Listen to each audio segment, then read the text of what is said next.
allégé en sucre, allégé en gras, sans gluten ou encore 100% végétal. Bref, je pense que vous les connaissez. Bonjour et bienvenue sur le podcast Hygiène de vie, qui t'aide à retrouver une vie plus équilibrée et plus sereine. Je m'appelle Alexandra, je suis coach de vie et naturopathe. Ma mission est de vous guider à retrouver votre équilibre de vie grâce à des méthodes naturelles autour de l'alimentation saine et bienveillante et du bien-être physique et mental. Hygiène de vie est avant tout votre podcast qui vous donne des outils simples, réalistes et accessibles pour votre corps et votre esprit. Vous retrouverez tous les éléments que j'évoque sur le site hygiènedevie.fr. Je vous invite à vous abonner au podcast sur la plateforme de votre choix pour ne pas manquer les nouveaux épisodes au moment où ils sortent. Et si vous aimez ce podcast, une excellente façon de le soutenir est de laisser un avis 5 étoiles sur Apple Podcast ou sur la plateforme que vous utilisez. C'est ce qui permet à d'autres de le découvrir et d'en bénéficier plus facilement. Il est à présent temps de vous installer confortablement et de profiter. Je suis ravie de vous accueillir dans ce nouvel épisode d'Hygiène de vie. Aujourd'hui, je vais vous livrer mes conseils pour vous aider à faire vos courses, pour vous aider à mieux choisir vos produits. Cet épisode s'adresse à vous si jamais vous ne savez pas comment faire vos courses, si jamais vous tombez assez régulièrement dans les petits pièges marketing, et si jamais vous souhaitez en apprendre plus sur les bons réflexes à adopter et si vous voulez manger de manière plus saine. Mais avant de rentrer dans le vif du sujet, je souhaite prendre un instant pour lire le commentaire de la semaine. Je vous ai découverte grâce à votre podcast justement en cherchant sur le terme Ayurveda, et j'ai bien aimé le contenu. Je m'y suis donc abonnée et je vous ai ensuite cherché sur Instagram. Sandra.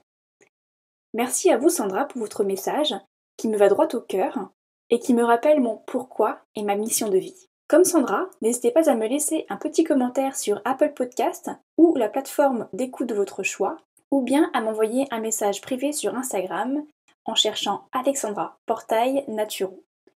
Ça me va droit au cœur et me motive au quotidien. Je me ferai un plaisir de vous lire dans un prochain épisode. Allez, c'est parti et bonne écoute.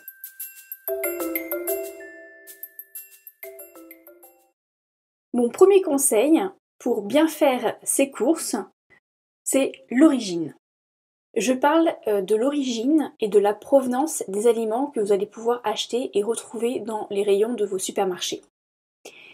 Il y a pas mal de pièges par rapport à l'origine de nos aliments, notamment à la mention UE, donc Union Européenne. Plein de pays composent l'Union Européenne et ils n'ont pas tous les mêmes règles d'hygiène ni les mêmes réglementations d'un pays ou un autre. Par exemple, si on prend le label biologique de nos produits, en fonction du pays d'où provient le produit d'origine biologique, l'agriculture biologique n'est pas du tout menée de la même manière d'un pays ou un autre. Et ça, même pour les pays les plus proches de chez nous. Si je prends par exemple le cas des tomates d'Espagne ou des tomates venant de France, l'agriculture biologique n'a pas du tout été menée de la même manière. Les réglementations sont différentes, les seuils d'engrais, l'utilisation d'engrais, etc. sont différentes. Donc c'est très important de bien vérifier l'origine réelle de vos aliments si vous souhaitez derrière avoir une alimentation ou en tout cas être conscient de l'aliment que vous mettez dans votre corps. Les industriels jouent beaucoup sur ce point. Ils jouent beaucoup sur les mots. Par exemple, transformé en France versus origine France. Ils affichent en gros et en large et en travers sur leur packaging la carte de la France pour vous faire croire que le produit vient réellement de France, a été, quand je dis vient, c'est qu'il a été conçu, produit, transformé en France. Or, souvent, ces produits-là, avec une grosse carte de France, c'est écrit finalement plutôt que c'est transformé en France à partir de produits qui viennent par exemple d'autres pays. Souvent, ce sont des produits qui peuvent venir de Chine ou d'un autre pays de l'Union Européenne, voire d'un pays beaucoup plus lointain, puis qui a été transformé en France. L'origine est très importante puisque c'est un gage de qualité. En tout cas, au-delà de se dire que l'origine est importante, je vous conseille peut-être vous, si ça vous intéresse, de venir vous intéresser justement à qu'est-ce que l'origine France et qu'est-ce que l'origine d'un autre pays. Au moins, vous saurez ce que vous mettez dans votre bouche et dans vos placards. Moi, je vous conseille en tout cas de vous tourner au maximum vers des produits d'origine française avec une appellation contrôlée, car au moins nous on connaît quand même plutôt bien ce que signifie l'origine France. Il faut savoir aussi que le label biologique par exemple, ou même le label d'origine France, sont des labels qui sont quand même assez stricts et qui sont gages de qualité. Mon deuxième conseil que je souhaite vous partager pour bien faire vos courses, c'est d'éviter les petits prix. Alors, je sais que c'est pas forcément toujours simple et pas forcément toujours abordable de prendre des produits plus chers. L'alimentation est souvent le centre de dépenses le plus important dans un foyer, surtout quand on a une famille avec des enfants et plus ou moins nombreuses. J'en suis totalement consciente quand je vous dis ça. Néanmoins, je trouve, et moi je suis persuadée, et c'est vraiment le message que je souhaite vous livrer aujourd'hui, c'est que investir dans son alimentation, c'est extrêmement important. C'est un investissement sur l'avenir. L'alimentation, pour nous, c'est en gros notre énergie, c'est notre pétrole, c'est notre essence. C'est toute l'énergie dont on va avoir besoin pour bouger, pour réfléchir, pour bien travailler, pour tout simplement vivre en fait. Malheureusement, le constat que je peux faire aujourd'hui, c'est que trop souvent les produits de premier prix, en tout cas dans l'alimentation, dans le rayon alimentaire, sont des produits de mauvaise qualité ou en tout cas de pas très bonne qualité. C'est des produits dans lesquels sont rajoutés des conservateurs, des adjuvants, des épaississants, des colorants, des sucres et des huiles de mauvaise qualité, tout simplement pour pouvoir justement réduire leur prix. Les industriels, il faut savoir que les industriels dans le secteur alimentaire veulent faire du profit. Ils veulent trouver des solutions pour diminuer leur coût de production au maximum, quitte à mettre des plus beaux packaging pour les faire vendre, mais ça je reviendrai dessus plus tard dans l'épisode. Donc en fait, les industriels vont essayer de diminuer la part de produits de bonne qualité dans votre produit final et vont remplacer une partie par des produits de plus mauvaise qualité afin de réduire le coût global de votre produit. Donc c'est très important, je trouve, d'essayer d'investir dans son alimentation en se disant et juste en acceptant que c'est peut-être effectivement un centre de dépenses, un centre de coûts non négligeable, mais c'est surtout un investissement sur votre santé et sur la santé de vos enfants, sur la santé de vos parents, sur la santé de vos proches. Les matières premières de basse qualité, c'est des matières premières, c'est des ingrédients, c'est des produits qui vont tout simplement engendrer des problèmes de santé derrière, des problèmes d'inflammation, des problèmes de toxicité, le développement de maladies chroniques, plus de fatigue, vous aurez moins d'énergie. Une alimentation de qualité, c'est avant tout primordial pour vous fournir l'énergie nécessaire à votre corps et qui permet de bien entretenir votre machine qui est justement votre corps.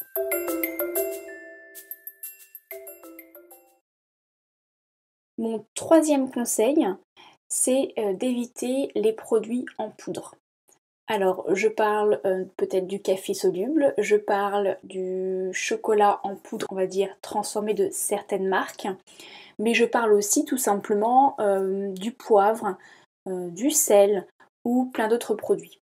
Alors quand je dis en poudre, ça peut être en poudre mais aussi sous forme liquide parfois. Un produit en poudre, si à la base il n'est pas naturellement en poudre, c'est que c'est un produit qui a subi un procédé de transformation. C'est un produit qu'on appelle tout simplement transformé.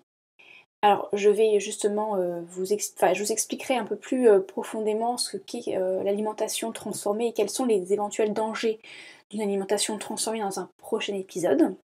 Mais en tout cas, euh, je souhaite quand même en parler aujourd'hui, en tout cas l'aborder. Même si le produit reste, à notre sens, un produit naturel et sain à la fin, ça reste un produit transformé à partir du moment où, par exemple, il est en poudre ou liquide alors qu'il ne l'était pas au départ. Et si un produit est réduit en poudre, ça veut dire que c'est un produit pour lequel il est plus compliqué aussi de trouver et de connaître son niveau de qualité. Et c'est plutôt là en fait le danger, j'ai envie de dire. Si je prends par exemple le cas tout simple du poivre. On prend un poivre, on achète un poivre en poudre versus un poivre qui est en grain. Alors pourquoi je vous dis que le poivre en poudre pourrait être éventuellement de plus mauvaise qualité? Tout simplement parce que finalement, on ne sait pas ce que l'on retrouve dans la poudre. Une fois qu'on a pris le poivre qui est en grain au départ, que l'industriel l'a mis en poudre, qu'est-ce qui nous assure que dans la poudre, il n'y a que du poivre? C'est là la question, tout simplement. Souvent, d'autres choses peuvent être ajoutées. Et c'est la même chose pour le sel. Je vous conseille plutôt d'aller sur un sel, par exemple marin, qui sera en plus riche en iode, donc excellent pour le bon fonctionnement de la thyroïde, notamment pour nous les femmes, versus un sel de table, un sel dit fin de table, qui est un sel qui a été vraiment transformé, qui a subi pas mal de procès de transformation et qui est beaucoup moins en plus intéressant nutritionnellement parlant. C'est aussi le cas des steaks hachés.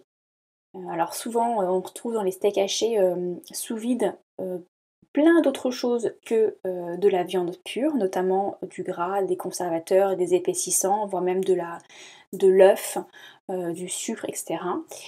Je parle également des protéines en poudre pour ceux et celles qui en consomment, notamment en complément alimentaire ou pour les sportifs.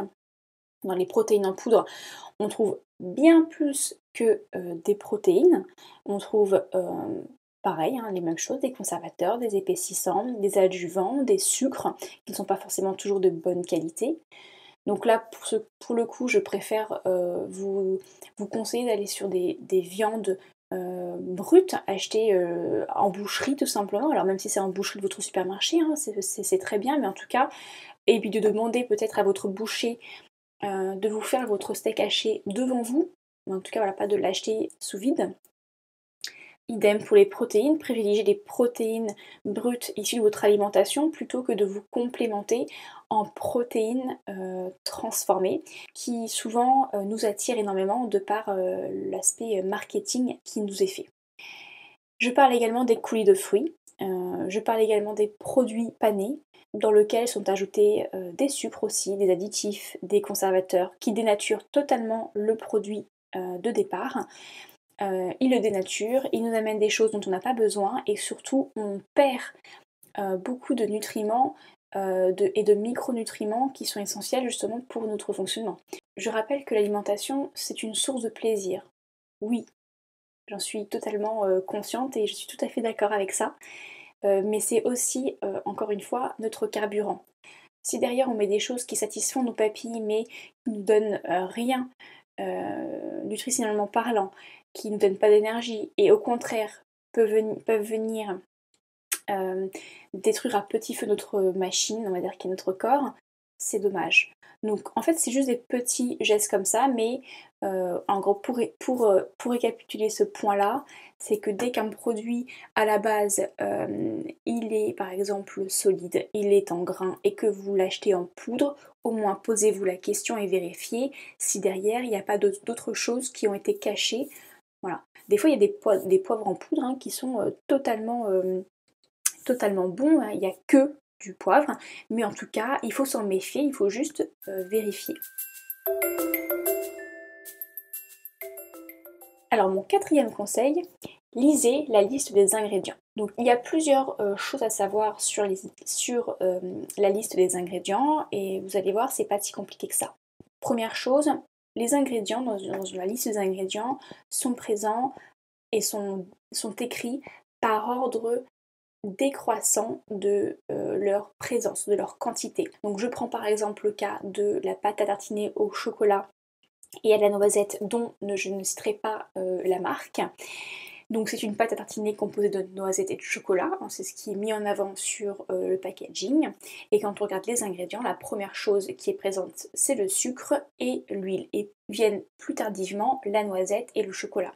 Ça veut tout simplement dire que votre produit est composé majoritairement de sucre et d'huile, puis de manière plus minoritaire de chocolat et de noisettes.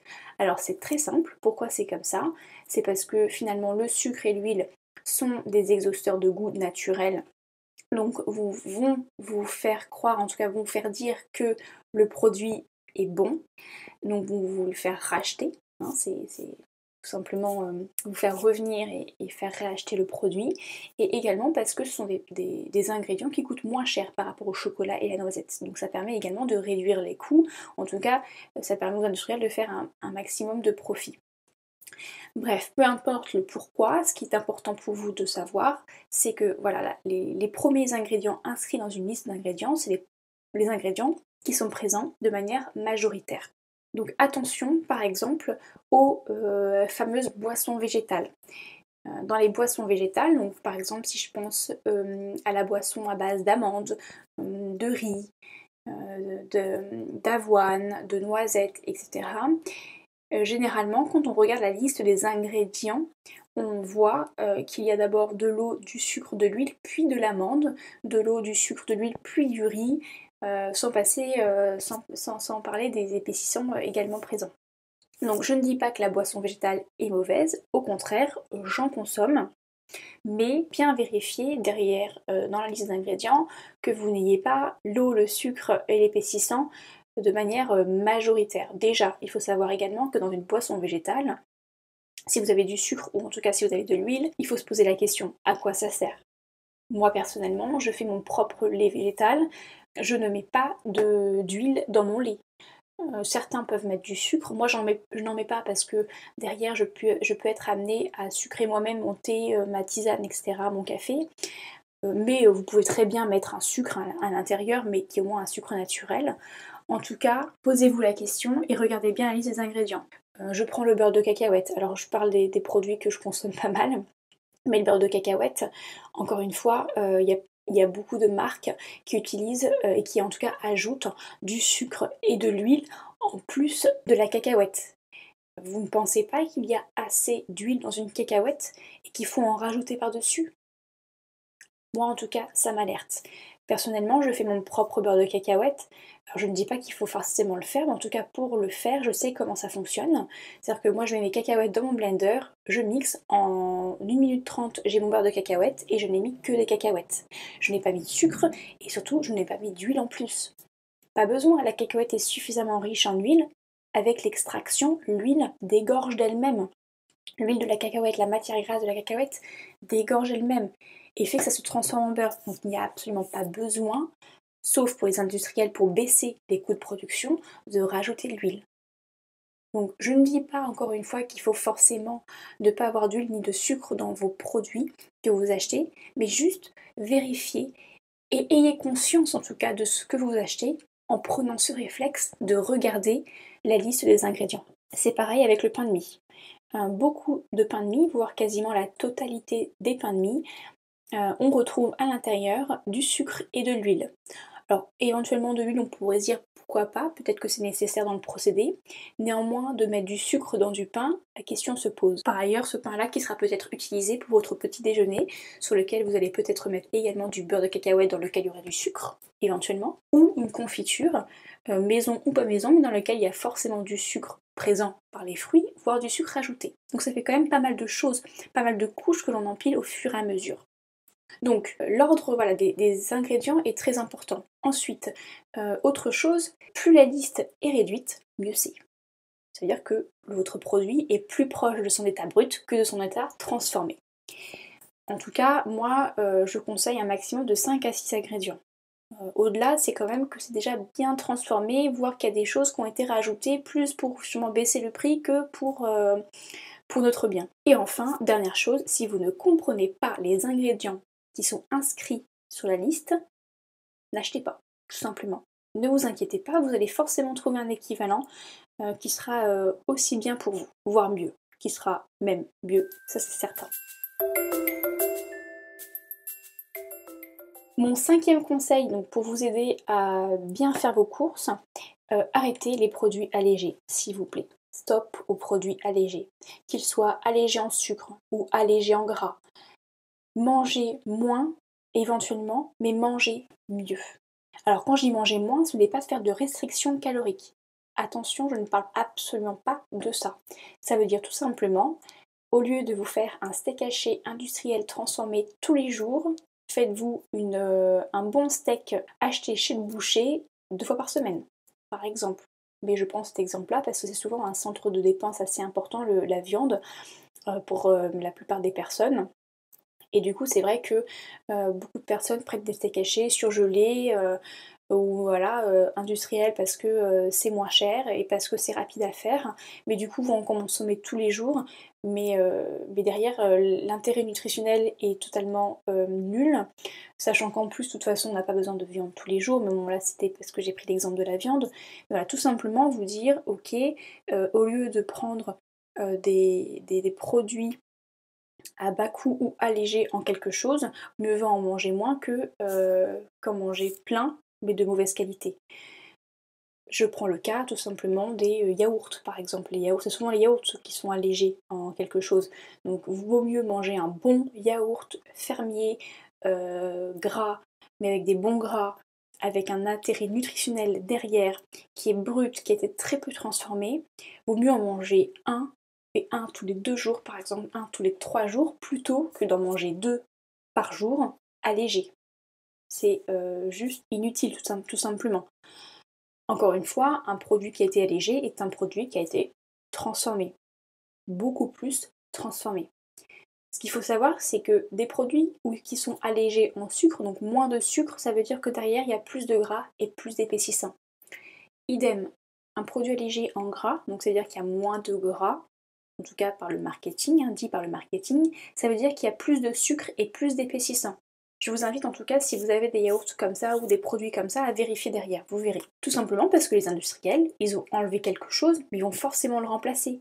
Parce que sinon, le produit à la fin, il n'aurait plus la même texture, il n'aurait plus forcément le même goût. Et dans ce cas, qui voudrait les acheter? Le gras et le sucre, comme je vous l'ai dit, ça donne du goût. Ça provoque une addiction chez nous, et c'est juste le point sur lequel les industriels veulent jouer, ils veulent nous faire revenir. Donc, ils répondent à un besoin sur du marketing de régime en proposant des produits qui sont allégés en quelque chose, mais bien évidemment, ils remplacent par d'autres choses derrière qui ne sont pas de bonne qualité. Et en plus, ces produits-là sont plus chers.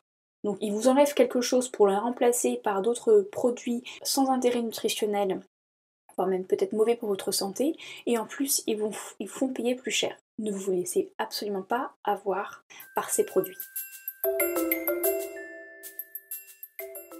Mon 6e conseil, et ce sera mon dernier conseil pour aujourd'hui, ne vous fiez pas au marketing et aux emballages. Ne vous fiez pas aux belles images des produits. Ne vous fiez pas aux mots, aux termes employés, par exemple 100% végétal, vegan, healthy, sans gluten, voire même bio. Alors je ne dis pas que je suis contre ça, au contraire, je suis la première à prôner une alimentation saine, je suis la première à prôner une alimentation de saison et d'origine biologique, ou en tout cas d'agriculture raisonnée. Je suis la première à prôner une alimentation majoritairement végétale, mais ne vous laissez pas avoir par les industriels qui jouent sur l'effet de mode justement de ces termes-là. Regardez encore une fois les ingrédients derrière. Il faut savoir que le marketing et que les industriels utilisent le marketing et investissent énormément sur le marketing pour vendre leurs produits. Et comment ils font? C'est tout simplement en jouant sur nos émotions, sur notre sentiment de sécurité. Prenons l'exemple d'un cookie. Un cookie qui est un gâteau avec du sucre, de l'huile, etc., etc. Un cookie qui est bio, dit bio. dans le rayon bio avec un super emballage, avec un petit peu de verre pour nous faire rappeler la nature, avec un très beau, une très belle photo, une très belle image du cookie bien croustillant. Je vous donne envie là. Moi aussi en fait.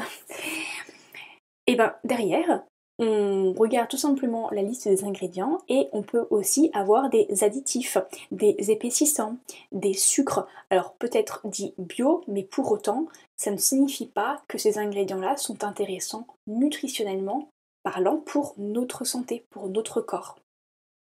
Donc ils ont beau être bio, mais de mettre des choses bio qui nous servent à rien, c'est sans intérêt pour nous. Ça peut venir encrasser notre corps. Ça peut venir provoquer de l'inflammation, comme je l'ai déjà dit, augmenter notre toxicité. On a suffisamment de toxines à évacuer tous les jours, hein, ce qui est le fonctionnement normal de notre corps, pour nous en rajouter par l'extérieur. Encore une fois, un produit bio, le terme biologique peut être vraiment différent selon les pays, comme je l'ai dit au début de l'épisode. Donc, si vous achetez en plus un paquet de gâteaux de cookies bio provenant d'Argentine par exemple, hein, je dis ça n'importe, ou provenant d'Australie parce que je sais que là-bas le label bio est vraiment pas aussi strict, on va dire, au contraire qu'en France et qu'en Union Européenne en tout cas, ben, derrière ça ne veut pas forcément être gage de qualité pour vous. Un steak végétal avec une grande dose d'huile dedans, de sucre et d'additifs n'a plus aucun intérêt pour vous hormis de vous faire perdre pas mal d'argent parce que souvent ces produits-là sont un peu plus chers. Par ailleurs, juste un petit aparté sur l'origine bio. L'origine biologique est très importante parce que c'est un gage de qualité, mais il n'existe pas que le bio dans la vie. Avoir une agriculture, avoir des fruits et des légumes d'agriculture raisonnée, c'est aussi un gage de qualité. Pareil, je referai aussi un épisode sur l'alimentation bio, saine, etc. Les différents termes employés et ce que ça veut dire derrière. Mais voilà, juste aujourd'hui, je voulais quand même vous faire un petit aparté sur ça. Ne partez pas forcément bien en tête d'acheter tous vos fruits et légumes bio parce que certains, ça peut ne pas forcément être toujours nécessaire.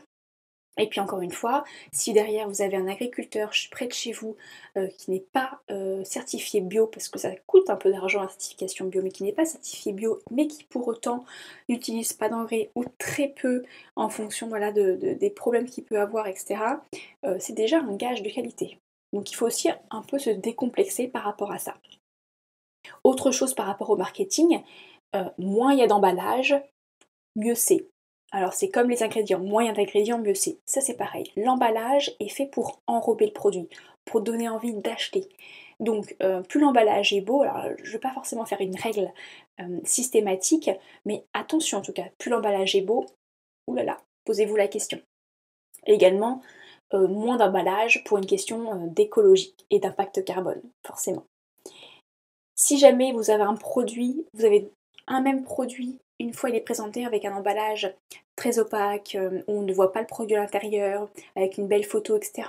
Et un autre produit avec un emballage plus transparent, on voit le produit, peut-être que celui de l'emballage plus transparent serait de meilleure qualité, puisque l'industriel n'a rien à cacher et vous montre le produit. Il va vous provoquer voilà, cette émotion de plaisir, etc., en vous montrant directement le produit et non pas son emballage. Donc c'est éventuellement un gage de qualité. Par exemple, le bocal en verre et versus la conserve. Alors, je prends cet exemple-là, c'est deux systèmes de conservation un peu différents. Au moins, vous voyez le produit à l'intérieur, tout simplement. Et puis aussi pour une question de santé, puisque les conserves, voilà, ne sont pas forcément idéales. On peut y retrouver des particules d'aluminium, etc. Donc moi en tout cas je prône plutôt les bocaux en verre si on veut avoir des bocaux. Mais en tout cas au moins vous voyez le produit à l'intérieur quand il est en verre.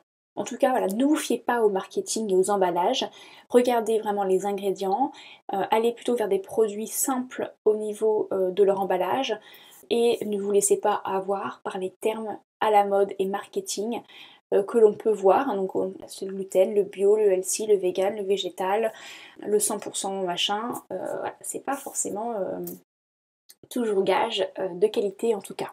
Je pense que je vous ai donné beaucoup d'informations dans cet épisode. Donc je vais vous faire un petit résumé très succinct concernant mes 6 conseils pour bien faire vos courses. Première chose, être conscient de ce que vous achetez et de ce que vous allez ingérer pour donc votre santé et pour votre portefeuille également.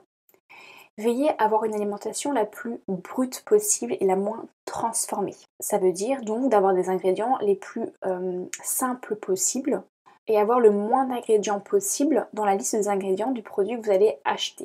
Ça peut prendre un petit peu de temps au début, mais une fois que vous aurez trouvé votre produit et que vous l'aurez acheté un peu toutes les semaines, vous allez voir ce gain est largement rentabilisé. Veillez à consommer des produits d'origine la plus proche de chez vous. Donc idéalement en France, si vous êtes en France, et après concernant les fruits et légumes par exemple, idéalement de votre région. Et enfin, fiez-vous à vos sensations et à votre propre ressenti lorsque vous avez par exemple mangé quelque chose. Fiez-vous à votre digestion. J'ai mangé ce yaourt, je me sens ballonnée, voilà. J'ai mangé ce bout de fromage, je me sens pas très bien, ce steak haché, j'ai pas d'énergie, je me sens tout raplapla. Posez-vous la question finalement concernant la qualité de ces aliments que vous avez mangés. D'avoir mal au ventre après avoir mangé quelque chose, posez-vous la question de la qualité de ce que vous avez mangé en tout cas. J'espère que cet épisode vous aura aidé, vous aura donné quelques clés supplémentaires pour bien faire vos courses. N'hésitez pas à réécouter cet épisode en prenant éventuellement des petites notes. N'hésitez pas non plus à poser toutes vos questions en commentaire de cet épisode ou à m'envoyer un message pour que je puisse vous répondre, donc soit via mon compte Instagram Alexandra Portail Naturo, soit via mon site internet hygienedevie.fr. De toute façon, comme d'habitude, je vous mets également en description le lien vers lequel vous pourrez télécharger gratuitement les notes PDF de cet épisode.